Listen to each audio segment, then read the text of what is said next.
Hello, I'm Raisa Chantami of the Indonesia channel in Jakarta, and this is your TIC News Break on the hour, every hour. Here's what's happening in Indonesia. G20 finance leaders will meet in Bali this week for talks on issues like global food security and soaring inflation. Russia's invasion of Ukraine overshadowed a G20 foreign ministers meeting last week as Russia's top diplomat walked out of a meeting and accused the West of frenzied criticism.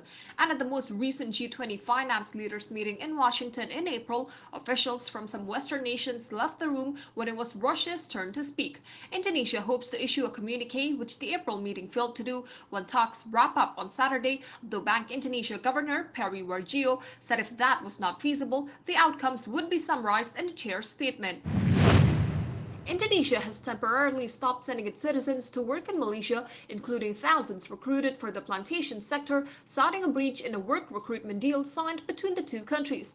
The freeze is the latest blow for Malaysia, which is facing a shortage of around 1.2 million workers that could derail its economic recovery. The freeze was imposed after Malaysia's immigration authorities continued using an online recruitment system for domestic workers that is linked to allegations for trafficking and forced labor.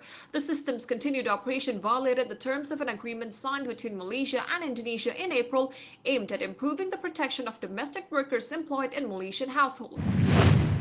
Indonesia on Wednesday delivered the first shipment of chicken meat to Singapore, which has very strict regulations on imported food and agricultural products. The shipment contained 50 tons of chicken carcasses and frozen chicken meat worth 2 billion rupiah or $133,000 supplied by Charan Pokpan Indonesia.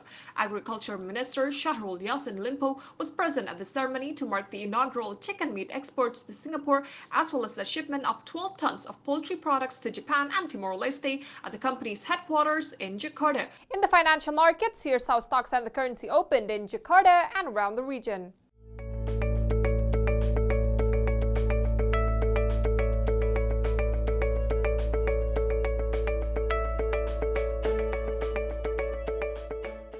If you're heading to Indonesia or traveling within the country, here's the weather forecast for major destinations.